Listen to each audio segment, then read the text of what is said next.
Le Burkina célèbre la culture au rythme de la promotion de l'économie de la culture. La 17e édition de la Semaine nationale de la culture est à présent bien lancée sur la voie de l'ambition 2014.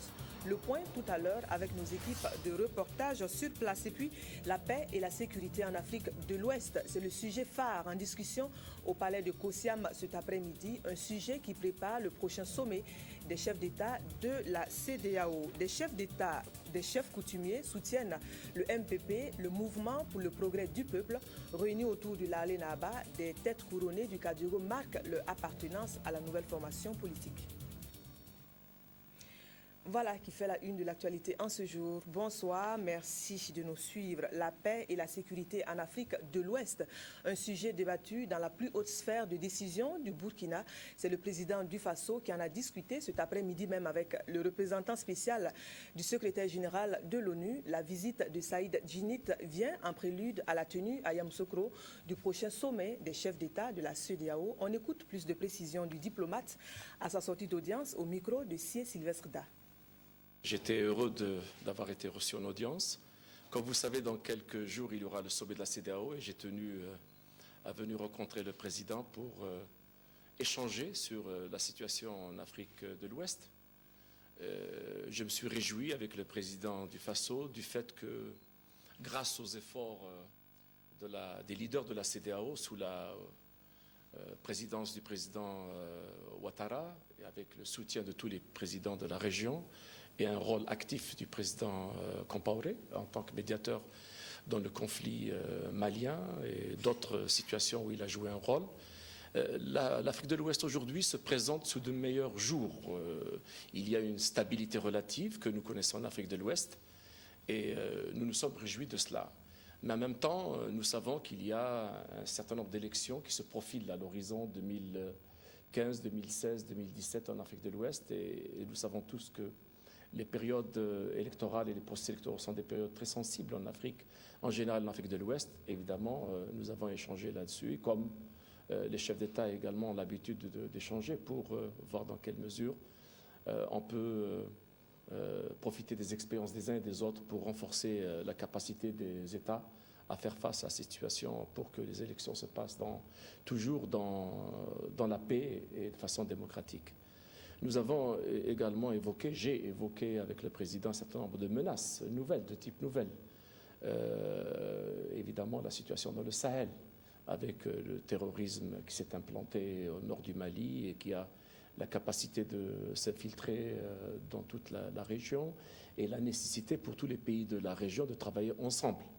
Et d'où la stratégie des Nations Unies intégrée pour aider les pays du Sahel, en coopération avec les autres organisations internationales, l'Union européenne, la CEDEAO, l'Union africaine, les grandes banques internationales et régionales, pour qu'ensemble on se mette aux côtés des États du Sahel pour faire face aux différentes vulnérabilités que connaît cette région.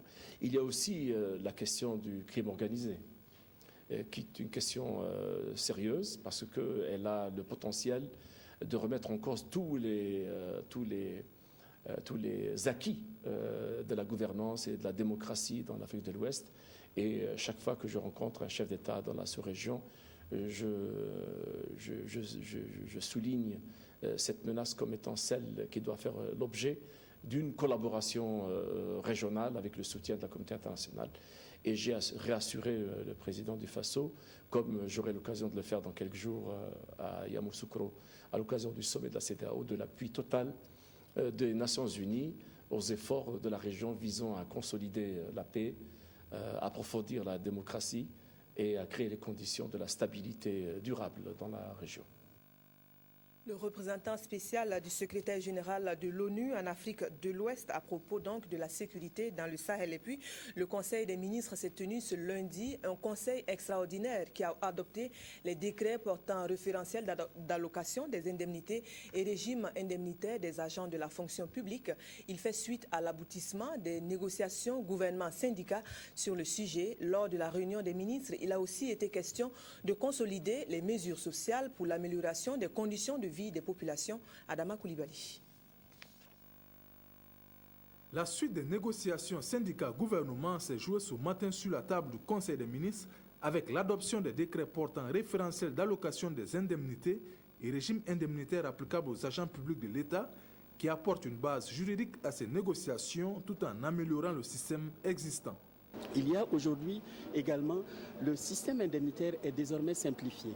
Il est simplifié parce qu'il y avait auparavant jusqu'à 26 natures d'indemnités. On les a ramenées à 5 types d'indemnités, ce qui permet une meilleure gestion de ces indemnités. Par ailleurs, évidemment, il y a une véritable rationalisation, c'est-à-dire une grille qui facilite la lecture et qui facilite les allocations des indemnités. Désormais, le gouvernement dispose, avec ces 2 décrets, d'un instrument permettant une gestion plus rationnelle de l'ensemble des indemnités des agents de la fonction publique. Il apparaît à l'issue de ce système que chaque agent va pouvoir bénéficier en quelque sorte d'une amélioration de son système d'indemnité. On constatera que les améliorations vont de 6 500 jusqu'à 70 000 francs qui s'ajoutent aux indemnités par mois. Et cela pour compter du 1er janvier 2014, ce qui permettra un rappel. Après l'évaluation positive des mesures sociales de septembre 2013, le gouvernement a décidé de les consolider. Outre les travailleurs avec la nouvelle grille indemnitaire, les couches vulnérables telles que les retraités sont prises en compte à travers ces mesures. Pour les retraités, ce qui est prévu, c'est qu'on va leur octroyer l'équivalent d'1 mois de pension.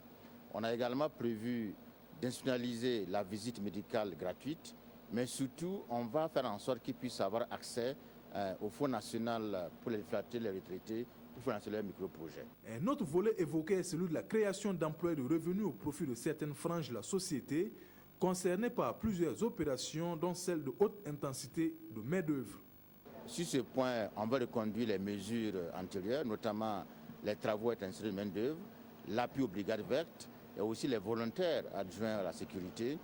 Mais on a prévu également de créer l'emploi dans d'autres secteurs. Par exemple, on va lancer un projet de collecte et de traitement des déchets plastiques. On a prévu également de recruter du personnel, notamment dans le secteur de la santé, au niveau des communes, pour les accompagner à sensibiliser les populations en matière d'hygiène notamment. Nous avons également décidé de pouvoir recruter près de 3000 aides ménagères, parce que dans ce domaine-là, il s'agit de voir au niveau des personnes issues des couches défavorisées pour sélectionner des personnes, les former en termes de travaux domestiques. Également, on a retenu le principe de recruter 1000 agents au profit des collectivités territoriales. Pour l'accès au crédit, les fonds existants seront renforcés. Il est aussi envisagé la création d'un guichet spécial de 5 milliards de francs CFA pour booster l'entrepreneuriat féminin, ainsi que la reconduction des boutiques témoins avec l'élargissement des produits de première nécessité à l'huile alimentaire. Les étudiants seront sans doute l'un des groupes sociaux les plus grands bénéficiaires de ces mesures. Et sur ce point, à la suite des dotations de 14 milliards qu'on a fait la dernière fois, on va encore faire une fois supérieure de 7 milliards pour renforcer les infrastructures. Mais la mesure la plus importante concerne les étudiants. Nous avons décidé de voir un peu pour améliorer les conditions. C'est ainsi que d'abord, on va relever le contingent des bourses, le nombre de bourses, qui date depuis 2000. On va faire passer le nombre de bourses de 1000 à 2000, donc on va doubler. Et dans ça également, on va prévoir un quota spécial rien que pour les jeunes filles, 300 bourses. Autrement dit, pour les jeunes filles, elles vont compétir pour les 2000. Et en dehors de ça, elles auront un quota spécial de 300 bourses réservées uniquement pour les filles. L'autre mesure, c'est qu'on a décidé de revaloriser le taux des bourses de 20%. Toutes ces mesures vont coûter la bagatelle de 117 milliards de francs CFA, dont plus de 54 milliards pour la nouvelle grille indemnitaire, d'où le réaménagement du budget de l'État gestion 2014 pour différer certaines dépenses non essentielles et prendre en compte le budget de la CENI pour l'élection présidentielle de 2015. Voilà, vous aurez tout à l'heure à l'issue de ce journal le compte rendu complet de ce Conseil des ministres. À présent, direction Bobo Dioulasso, capitale de la Semaine nationale de la culture. Tout de suite, allons prendre le pouls de la 17e édition de la Semaine nationale en ce deuxième jour avec nos équipes de reportage sur place. Bonsoir Marguerite Douagneau, j'espère que vous nous recevez, vous avez l'antenne. Je sais pas, il y a des mouches en tout cas.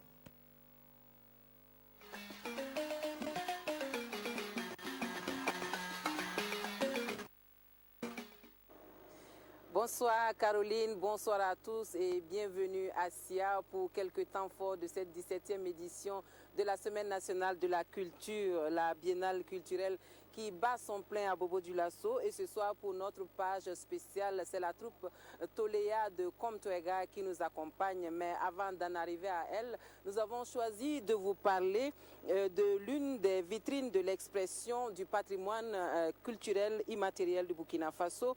Un patrimoine qui se manifeste à travers des pratiques sociales et culturelles telles que la parenté à plaisanterie, l'art culinaire ou encore la danse et la musique traditionnelle. Le village des communautés, puisque c'est de cela dont il est question, est également ouvert aux communautés étrangères vivant au Burkina Faso. C'est donc un espace convivial de rencontres et d'échanges qui a ouvert ses portes en présence de Estelle Judith Assegba. Au village des communautés situé à la place de la mairie centrale de Bobo-Dioulasso, règne une ambiance particulière.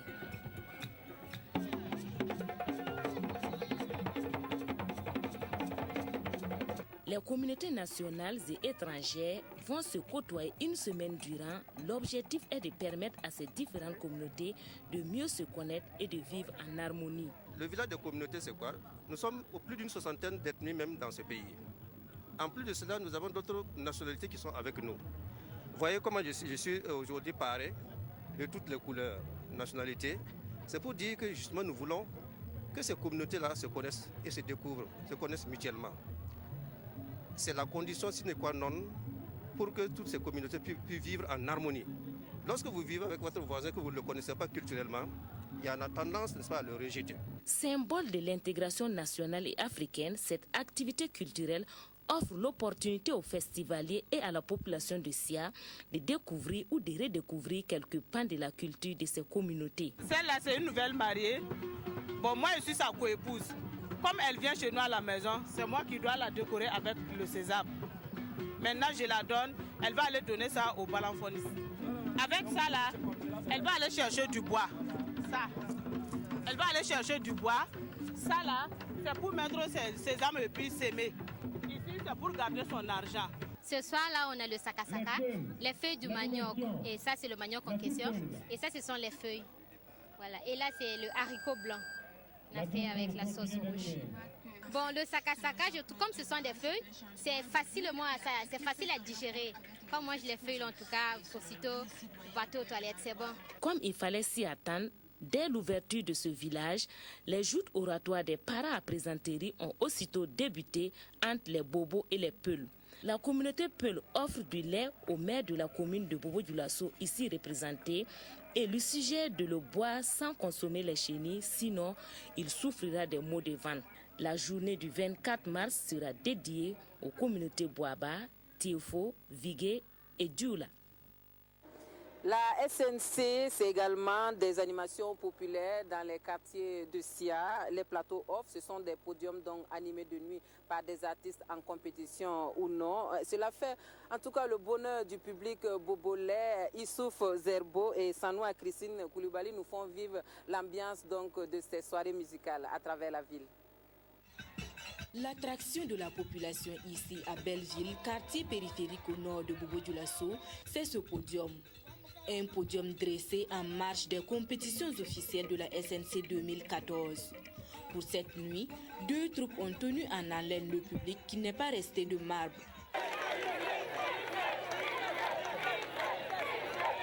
Bon, franchement, pour la première fois, c'est du live. Nous sommes très contents. Les troupes sentent bien. Bon, franchement, nous sommes très contents. Et on souhaite que ça continue comme ça. Parce qu'à la maison de la culture, tout le monde n'a pas eu accès. Et les gens n'ont pas les moyens de déplacement. Donc je pense que la décentralisation est bien. Si ces plateaux off constituent un tremplin pour certains artistes en herbe, à l'image de Mamadou Dembélé de Dédougou, pour les troupes nominées aux compétitions officielles, c'est une mise en chambre et une communion avec le public. Les plateaux off, c'est des plateaux qui appartiennent à la commission festival et c'est des plateaux d'animation qui permettent aux artistes d'être en contact avec la population et de sentir plus la SNC. C'est à l'air libre, c'est comme au village, vous êtes en contact avec des gens qui sont venus vous voir et vous savez qu'on n'est pas là pour vous noter. Vous amusez, vous défoulez, vous faites amuser le public et ils voient de quoi vous êtes capable. Même s'ils ne tombent pas de votre région, ils vont aimer votre culture. C'est ce qu'on vit ici.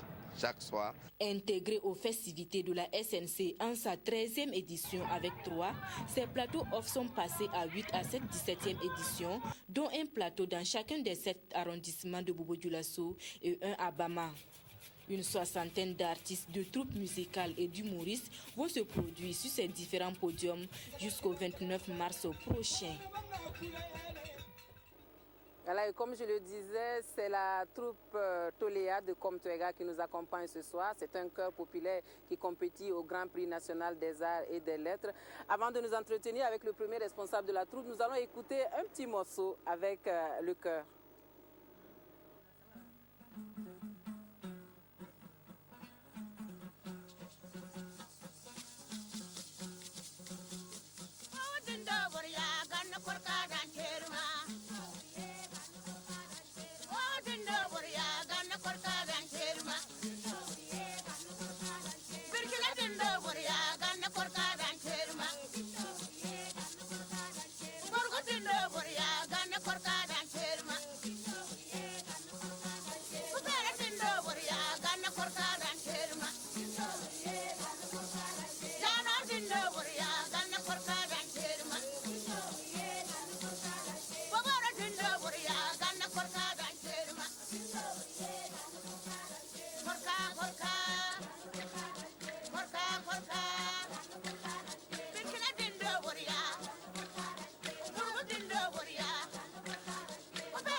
Merci beaucoup, merci.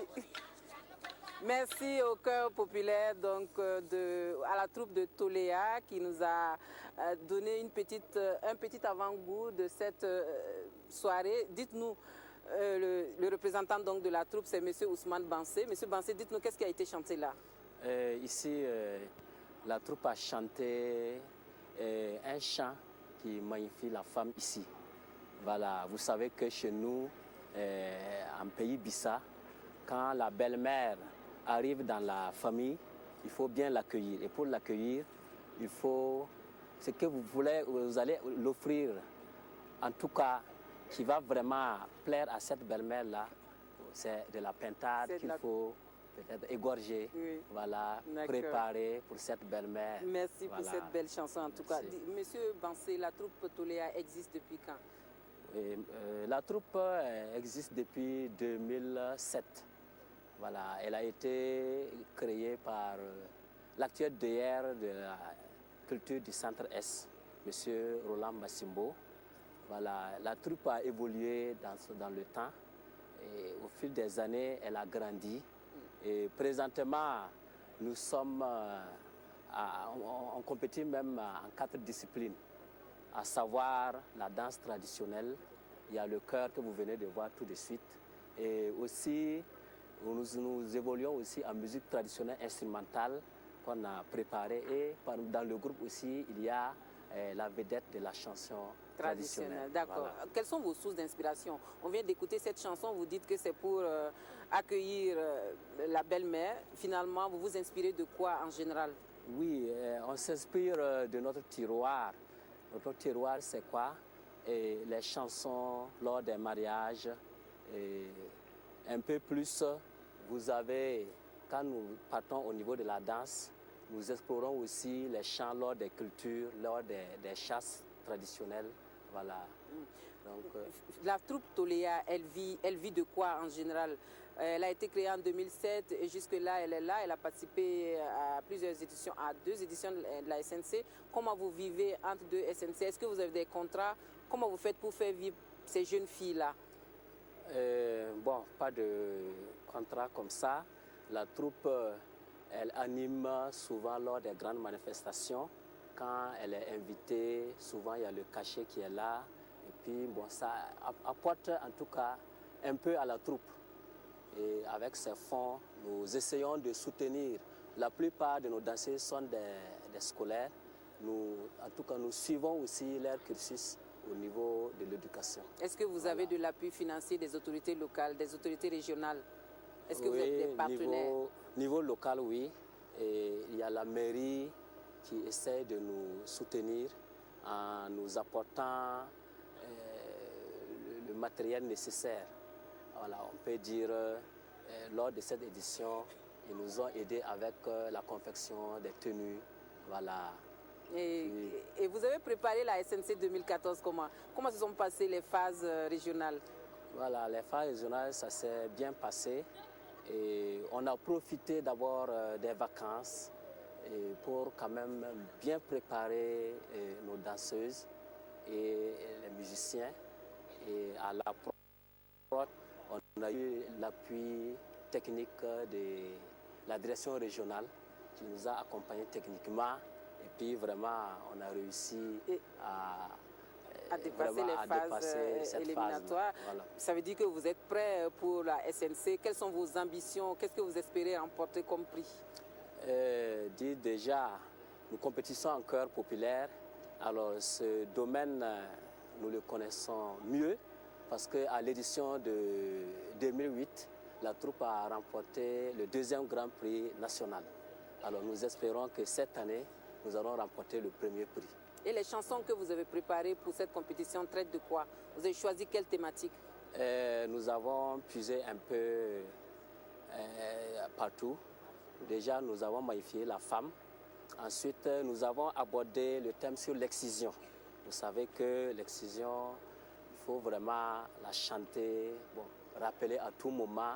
Nous avons, dans les chants, elles ont quand même fait ressortir les conséquences, voilà, tout ce qui s'ensuit. Et ensuite, dans d'autres chants, on demande aux autorités aussi, voilà, d'aider la population, voilà, merci pour beaucoup. Le développement. Merci, M. Bansé. Nous allons écouter un dernier morceau pour la route, si vous le voulez bien.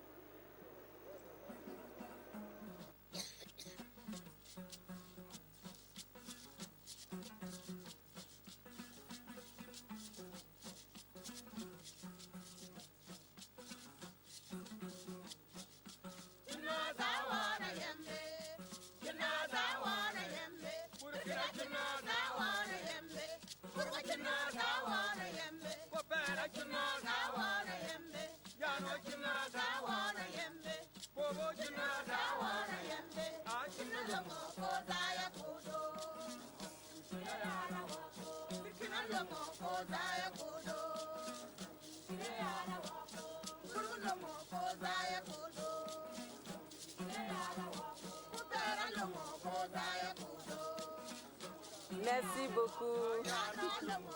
Merci beaucoup. Merci à vous. Merci à la troupe Toléa de Comtuega de nous avoir donné cet avant-goût de ce que vous allez proposer. C'est quand encore votre passage? Notre passage, c'est demain. Merci. Voilà, okay. Demain soir. Bonne chance pour demain alors. Voilà, merci. Nous allons poursuivre un peu avec vous notre journal en compétition. La compétition en art plastique, on va en parler. Selon les organisateurs, c'est une compétition qui a pour but de célébrer l'excellence dans la production ou la reproduction des formes et des volumes à travers la sculpture, la peinture, le batik ou encore les arts composites. Cette année, ce sont 39 œuvres qui vont se laisser apprécier par le jury, des experts qui sont à la tâche depuis hier. Voici pour vous l'ouverture de la compétition en art plastique avec Moumouni Soubega.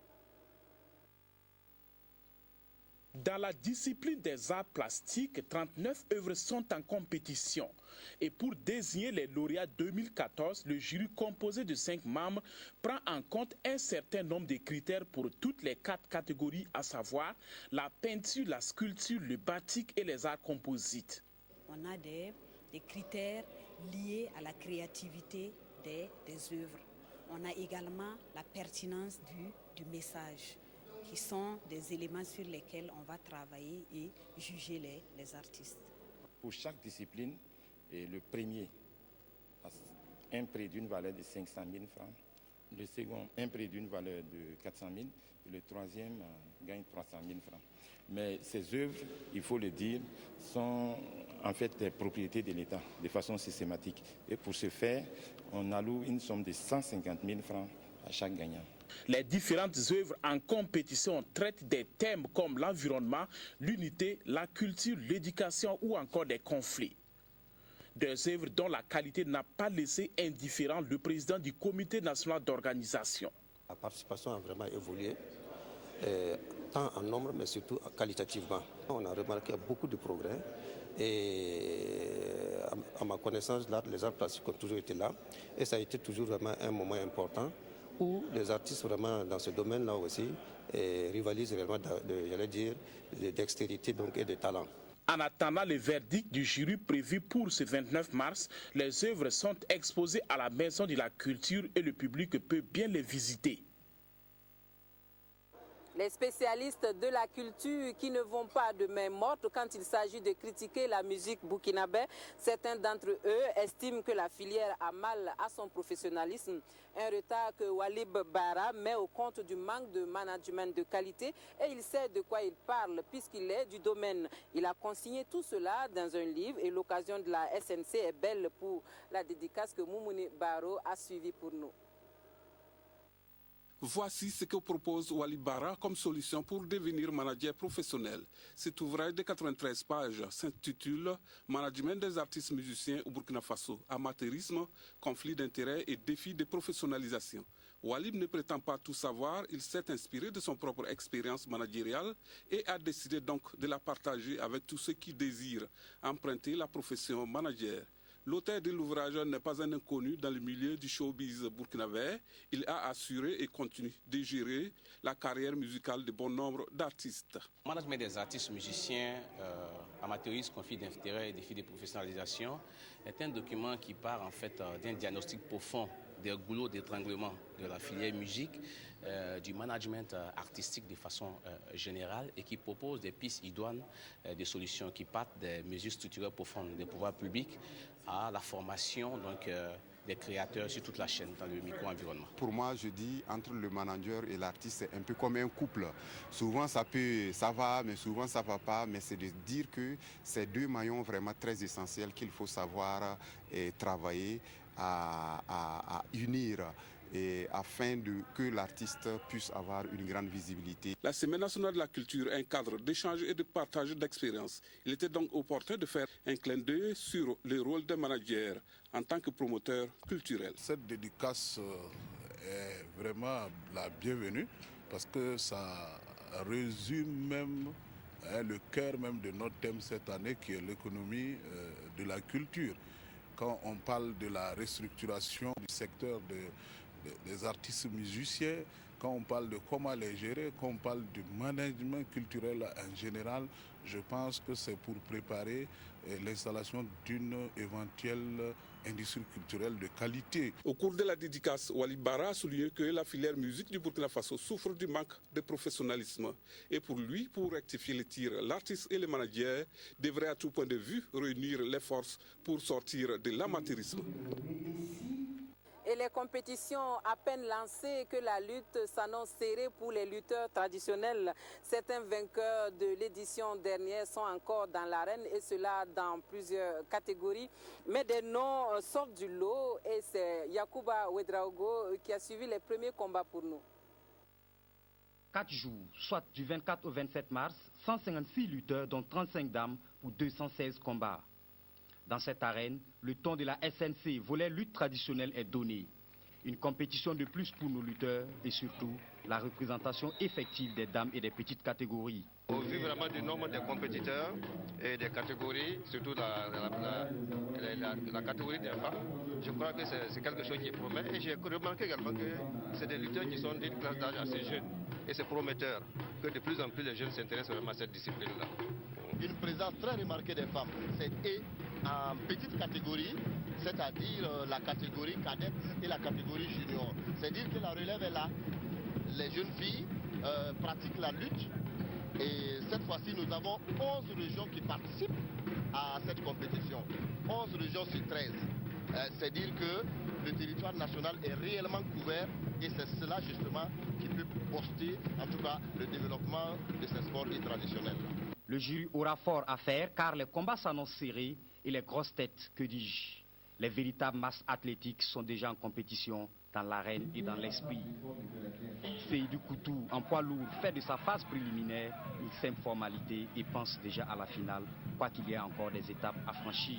Moi, en réalité, je suis content du courage, le champion en finale.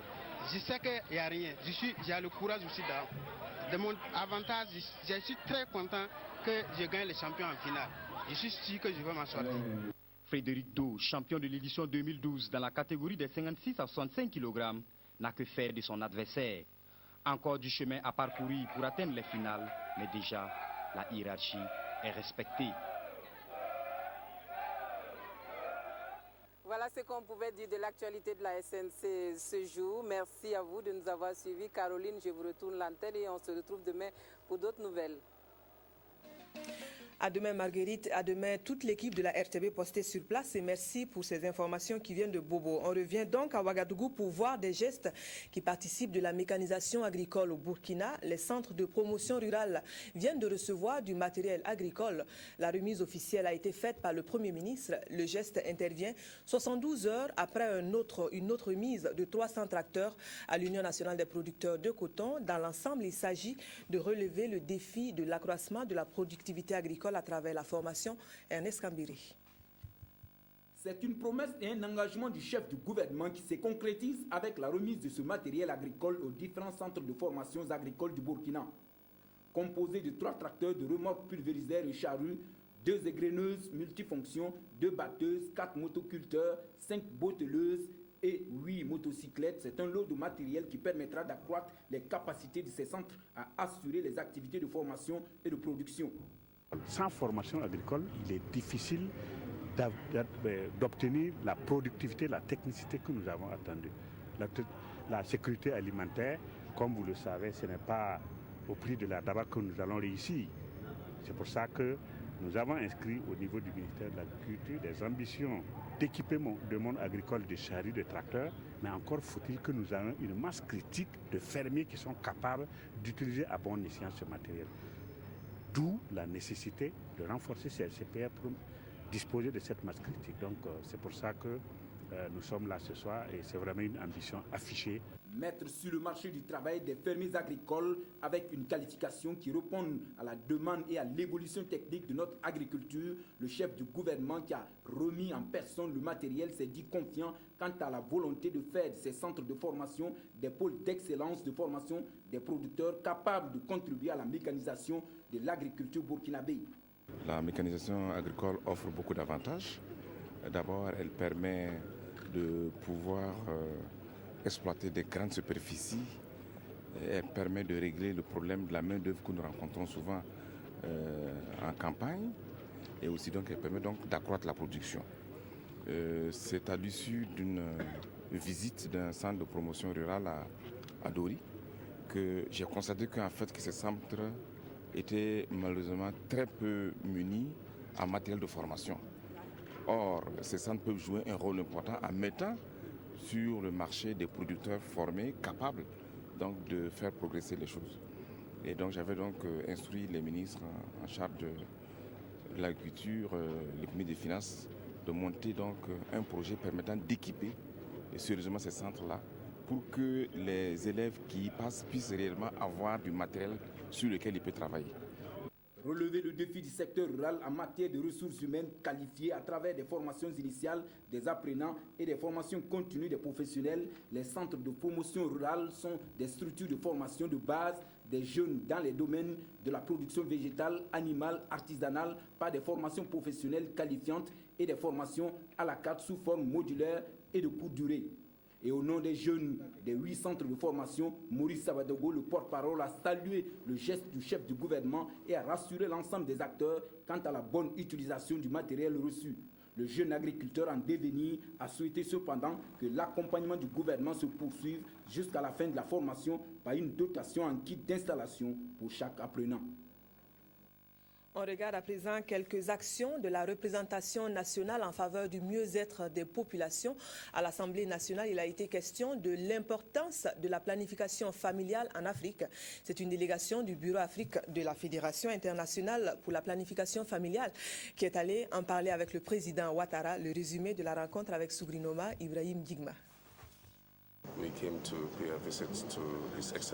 Nous sommes venus témoigner à son Excellence, Monsieur le Président de l'Assemblée nationale, toute notre reconnaissance à l'institution qu'il dirige pour tous les efforts déployés pour le bien-être familial, principalement par l'adoption et la mise en œuvre des lois et des infrastructures dans ce sens. Nous lui avons également exprimé toute notre gratitude pour l'accompagnement et la liberté donnée à notre association membre que vous connaissez, l'ABBF, l'Association burkinabé pour le bien-être familial, dans ses activités en vue de permettre à un grand nombre de citoyens d'utiliser les services et les méthodes de la planification familiale. Je vous le disais en titre, ils soutiennent le mouvement pour le progrès du peuple et le disent. Des chefs coutumiers du Kadiogo se sont réunis autour du Larlé Naba, désormais membre du MPP. C'était hier à Ouagadougou, une rencontre qui a vu aussi l'apport du soutien de la catégorie sociale des jeunes et des femmes à la nouvelle formation politique, Maxime Zongo. Pour exprimer publiquement leur appartenance au mouvement du peuple pour le progrès MPP et leur soutien à ses positions, ces chefs coutumiers du Kadiogo, également acquis à la cause du Larlé Naba, se sont retrouvés à son domicile. Dans leurs interventions, ils justifient ce choix par leur attachement à la paix et à la cohésion sociale. Il est surtout important pour nous, en tant que chefs coutumiers, d'être à chaque fois à l'écoute du peuple et du côté du peuple. Et comme nous sommes des chefs coutumiers, nous prenons à chaque fois, là où l'occasion se présente, la paix et la cohésion sociale. L'hôte du jour, le Larlé Naba, visiblement réconforté par cette démarche des bonnets rouges du Kadiogo, a traduit sa gratitude à tous ces chefs qui partagent les mêmes convictions que le MPP.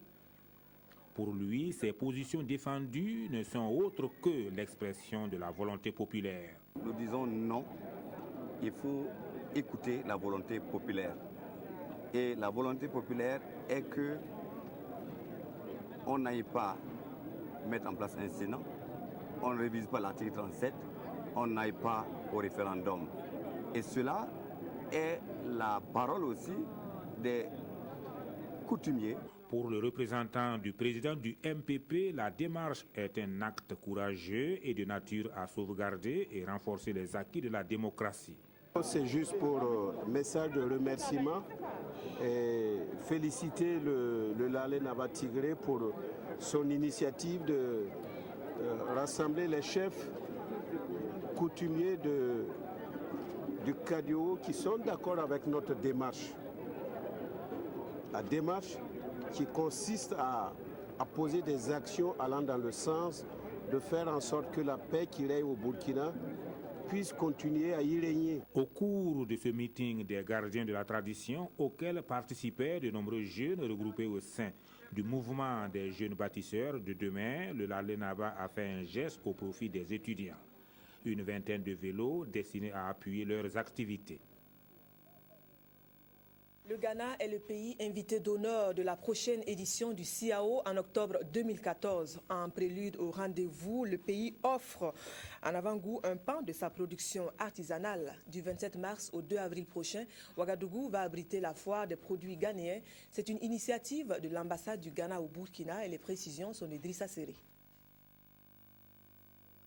Promouvoir l'intégration régionale à travers les échanges commerciaux, c'est sous ce thème que se tiendra du 27 mars au 2 avril 2014 au CIAO, la foire des produits Made in Ghana. C'est une exposition conjointement organisée par l'ambassade de la République du Ghana au Burkina et l'Association des industries du Ghana AGI. Issue des différents secteurs d'activité de l'économie ghanéenne, une soixantaine de sociétés sera présente à cette foire avec des produits de l'artisanat, des ustensiles domestiques en aluminium, des produits textiles, des matériaux de construction, des produits pharmaceutiques et agro-industriels. Nous visons à porter au Burkinabé, à mettre à la portée du Burkinabé tout le Ghana, toutes les industries du Ghana. Nous mettons à votre disponibilité une gamme, une variété de produits ghanéens qui pourra servir aux intérêts des Burkinabés. All the business community in Burkina Faso. Cette exposition se veut un guichet unique des produits de consommation en vogue au Ghana. Briser les barrières linguistiques et permettre aux opérateurs économiques de tisser des partenariats d'affaires et aux deux pays de renforcer leur coopération. Tel est l'objectif premier de cette foire. Elle fera la part belle aux opportunités d'affaires dans tous les domaines. Selon les informations, en matière d'exportation, le Ghana vient en second rang des partenaires du Burkina après l'Afrique du Sud et occupe le 4e rang dans le domaine des importations. Voilà, une fois donc en attendant le CIAO en octobre prochain, puis booster la transparence dans les industries extractives pour mieux viser l'équité dans la répartition des retombées. C'est le cheval de bataille de l'ITIE. L'ITIE, c'est l'initiative pour la transparence des industries extractives soutenue de la Banque mondiale, du FMI et de la Banque africaine de développement. L'initiative forme sur les nouvelles réformes qu'elle a adoptées. La rencontre vise aussi à valider le plan d'action pour la nouvelle période. Claudine Bikaba. Faire en sorte que les retombées de l'extraction des ressources minières soient profitables à tous sans pour autant trop endommager l'environnement, c'est le souci de l'ITIE, l'initiative pour la transparence des industries extractives au Burkina Faso. Un engagement auquel le Burkina a adhéré depuis 2007 et a obtenu son statut de pays conforme en février 2013. C'est dans ce cadre que s'inscrit cette rencontre qui réunit les parties prenantes. Les sociétés minières ont payé des taxes. Est-ce que ça devait être cette taxe qu'ils devaient payer ou bien il fallait payer plus? Ce qu'ils ont payé, comment il faut l'utiliser? Comment les populations peuvent savoir que l'industrie extractive apporte quelque chose à leur quotidien? Le Burkina est soutenu dans sa démarche et son engagement à être plus transparent dans la gestion des ressources minières par la France. Le développement de l'industrie minière est à la fois une chance pour le Burkina Faso et pourrait mettre celui-ci en difficulté si ce n'était pas bien géré. Tout le monde se mobilise pour qu'effectivement les fruits de l'industrie extractive puissent demain être répartis et bénéficier à l'ensemble de la population. 3 défis sont à relever par l'ITIE, à savoir assurer la solidarité entre générations en garantissant les richesses à celles à venir, déployer une réponse globale aux risques sécuritaires et environnementaux, renforcer l'impact du secteur extractif sur le recul de la pauvreté et assurer le développement humain durable. Ces participants vont donc examiner le plan d'action et proposer des solutions concrètes en vue de son adoption. Dans le département des enseignements secondaires et supérieurs, l'on repasse le film des actions marquantes de 2013. À l'issue du bilan, devrait être dressée la liste des actions prioritaires pour 2014. Il est surtout en vue la restructuration des engagements pour l'atteinte des objectifs. Kadou Romenki. Les différents acteurs des enseignements secondaires et supérieurs en réunion ici à Bobo-Dioulasso pour jeter un œil dans le miroir des activités menées pendant l'année écoulée.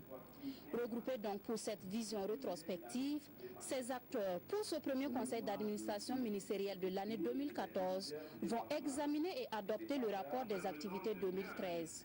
Un rapport globalement satisfaisant selon le premier responsable du dit ministère. Le taux de réalisation global est aux alentours de 75%. Le PNADES qui va de 2014 à 2023 et son plan opérationnel 2014-2017 qui a permis de consolider un tant soit peu les constructions au sein des 4 universités publiques. La crise structurelle que traverse le ministère ainsi que la situation du nombre pléthorique des élèves dans les salles de classe ont également été au cœur des échanges. Les pléthores aussi, bon, qu'on le veuille ou pas, en tout cas agissent assez négativement sur la qualité donc de l'enseignement. Quand vous avez une classe de 40 élèves, ce n'est pas la même chose que quand vous avez une classe de 80 élèves, encore moins quand vous avez une classe de 120 élèves. À l'université de Ouagadougou, on retrouvait des gens qui étaient dans des années académiques d'il y a 2 ans. des gens qui étaient dans les années académiques il y a une année et des gens qui étaient dans les années académiques de l'année en cours. Donc 3 types de promotions qui se retrouvent en train de cohabiter comme ça. On ne peut pas travailler à normaliser 3 années différentes comme ça en même temps. L'examen des activités de l'année 2013 va servir également de repère à la proposition de recommandation.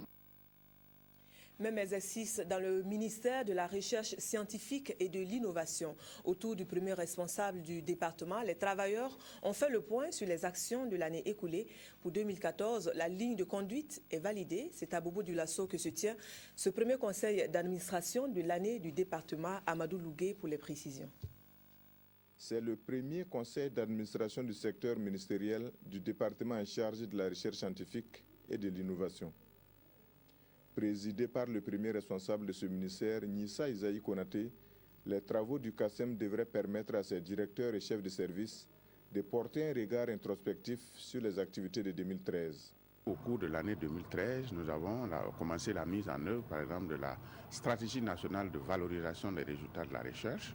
Et pour ceux qui sont allés à la foire de Saint-Doux, ont pu voir quelques résultats importants sur la transformation des produits locaux, par exemple. Il y a également la mise en œuvre de la politique nationale de la recherche scientifique que nous avons élaborée.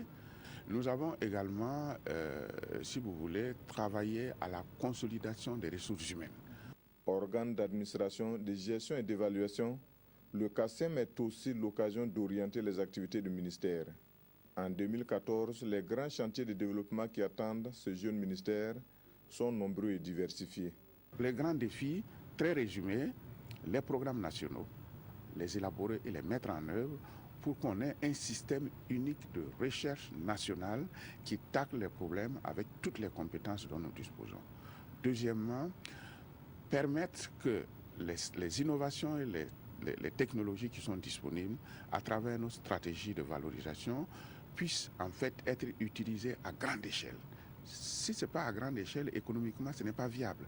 Ce CASEM se tient dans un contexte de réformes, des réformes marquées notamment par l'adoption au niveau de l'Assemblée nationale de la loi d'orientation de la recherche scientifique et de l'innovation. Le programme d'activité qui sera donc retenu pour 2014 devrait s'inscrire en droite ligne de ces nouveaux outils et objectifs spécifiques définis conformément aux missions assignées au ministère. Dans le secteur rural, les acteurs sont en ordre de bataille pour relever les défis de la production. La rencontre s'inscrit dans le cadre des activités du programme de croissance économique dans le secteur agricole. Estimé à près de 30 milliards de francs CFA, la mise en œuvre du projet concerne 5 régions du Burkina réunies avec des partenaires techniques et financiers. Il s'agit à cette étape de valider le travail des experts sur le sujet. Salinana. Débuté le 1er juillet 2013, le programme de croissance économique dans le secteur agricole entre dans sa phase de mise en œuvre effective. Ce programme, né de la volonté du gouvernement burkinabé, bénéficie de l'appui technique et financier de la coopération danoise. Il vise la création d'emplois, l'augmentation de la productivité agricole et l'accès des entreprises rurales aux services d'appui conseil et aux prêts d'investissement. Ce programme, c'est un montant de 33 milliards environ et il va s'exécuter sur 5 ans. Donc dans un certain nombre de régions, il s'agira donc du centre-est, de l'est, du nord, et du centre-ouest et du Sahel. Et nous pensons que ces régions-là vont servir de modèle pour une intervention vraiment donc, de nos actions dans le secteur rural qui génère véritablement de l'emploi pour les jeunes. Ce programme actuel, ça s'inscrit dans le cadre de la politique du gouvernement du Burkina Faso de diminuer, réduire la pauvreté au Burkina et en même temps la politique du Danemark en ce qui concerne l'aide au développement. Et cette politique s'appelle une meilleure vie pour tous. Il y a 5 ans devant nous, mais nous travaillons toujours très bien ensemble. Alors j'espère beaucoup de succès pour le programme. Les participants à cette session du comité de pilotage auront à définir les orientations et approuver le budget pour le démarrage du programme. Nous avons déjà travaillé à identifier des blocs d'infrastructures structurantes au niveau des 5 régions concernant donc les 5 filières. Et il s'agit essentiellement donc d'appuyer donc la demande donc des interprofessions au niveau de ces régions, de concert avec les collectivités territoriales qui seront en fait les propriétaires ultimes donc, de ces réalisations. Le Danemark appuie le Burkina Faso depuis plus de 15 ans dans le secteur agricole. Ce nouveau programme devrait donc contribuer à améliorer les revenus agricoles pour une meilleure croissance économique nationale. On regarde aux projets annexes de l'aéroport de Dancin. Les constructions sur les sites d'accueil des populations déplacées se poursuivent. Certains sites qui avaient pris du retard ont pu se mettre à jour. Les entreprises responsables du site ont convié la presse à voir de visu les réalités sur le terrain. La visite guidée est commentée de Tobon, Evelyne Daveri.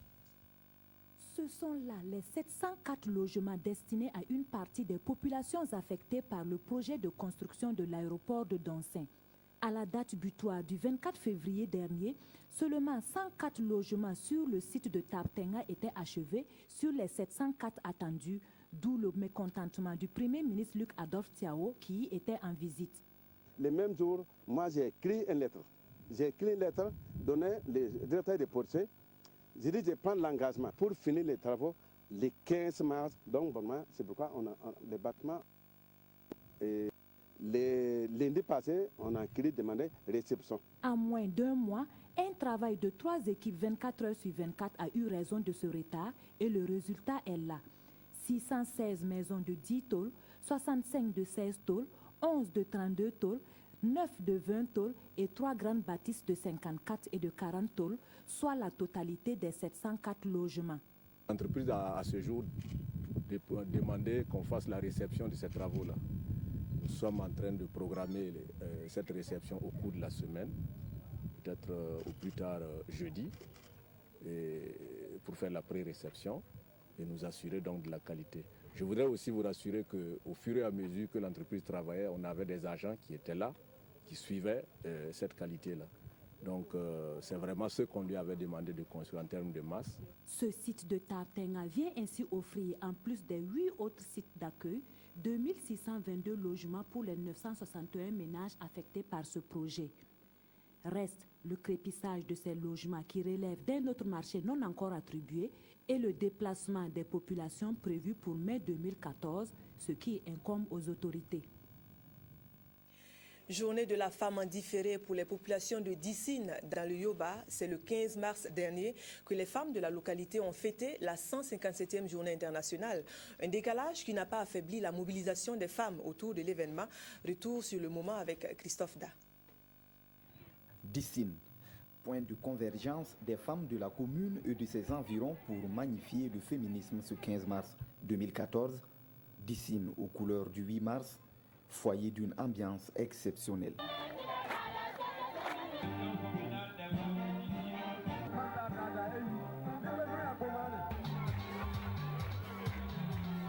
Cette ambiance indescriptible n'était pas le seul événement remarquable de cette commémoration de la Journée internationale de la femme.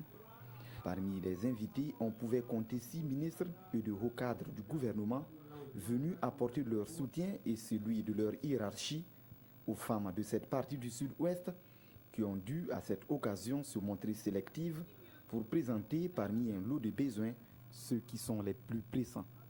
D'abord pour la santé, parce que nous n'avons pas d'ambulance et on avait omis et nous voulons les plateformes multifonctionnelles et l'insuffisance de l'eau. Nous voulons qu'on aide nos enfants non scolarisés à aller à l'école et aussi à l'alphabétisation pour les personnes avancées. Il n'y a pas de doute, toutes les préoccupations énumérées ont trouvé une oreille attentive. En témoigne la réaction de la représentation gouvernementale qui a accusé les efforts déployés par les femmes pour accompagner les politiques mises en place par l'État à leur profit depuis la première célébration du 8 mars au Burkina, comme pour garantir que les lignes vont bouger. Ce que nous avons entendu, cela nous permet d'envisager des réponses dans les jours à venir, dans les mois à venir, pour que la condition de la femme, en termes de financement, en termes de santé publique, en termes d'assainissement, en termes d'éducation, vraiment soit quelque chose de réel. En entendant cette réalisation, les associations et groupements féminins de Dissine ont reçu 500 000 francs CFA de leurs invités de marque. En outre, les lauréates d'une course cycliste féminine disputée la veille seront primées en nature et pour couronner le tout, un mariage collectif permettra à 10 femmes de la localité de vivre désormais en couple. Voilà, bonne fête une fois de plus aux femmes de Dissine. Et puis 2-0, c'est le score qui a sanctionné la 12e journée du championnat national de D1. Le Santos FC, leader du Faso Foot, s'est vu détrôné par l'EFO. Le match s'est joué au stade municipal. Le témoignage de Lassina Savadogo. L'étoile filante de Ouagadougou est de retour. Et ce n'est pas le Santos FC qui dira le contraire. Ce dimanche, dans un temps à peine couvert, la reine des stades a fait très fort. Physiquement et tactiquement au-dessus, les poulains de Alou Badra Diallo ont pris leur adversaire à la gorge avec cette première mèche. Issoufou Dayo trouve la barre transversale à la 6e minute. Et à la 11e minute, Ousmane Bakayoko ouvre le score sur ce corner. Les faux confirment sa belle entame. Les bleus et blancs vont continuer à imprimer leur marque sans pouvoir se mettre à l'abri. C'est en seconde période que le faux grâce à Mohamed Ouattara va tuer les espoirs du Santos à la 54e minute. 2-0, le faux est bien de retour et enchaîne sa 5e victoire d'affilée. En gagnant des matchs comme ça aussi, ça peut nous pousser quand même, ça peut nous donner la confiance et à revenir à trouver notre niveau d'antan. Parce qu'il ne faut pas quand même savoir que c'est une équipe qui a beaucoup de problèmes et vous êtes les premiers à le savoir. Donc nous aujourd'hui on cherche quand même à se faire un petit chemin et à gagner d'ici la fin de la saison à moins à prendre une place où on a besoin d'un titre, soit la coupe. On va jouer encore à domicile. Bon, on essaiera de prendre déjà les 3 points. Bon, l'EFO aussi c'est un concurrent direct, tout comme l'ASFA qui est toujours derrière. Et il y a encore le fonctionnaire qui est là. Donc on compte avec tout le monde. Donc nous, on n'a pas de concurrent direct comme ça. L'EFO est désormais 6e à 5 points du Santos, toujours leader. Voilà, des notes de défaite ou de victoire, c'est selon. Merci d'avoir suivi ce journal. Nous vous retrouvons tout à l'heure pour le compte-rendu complet du Conseil des ministres. Bonsoir.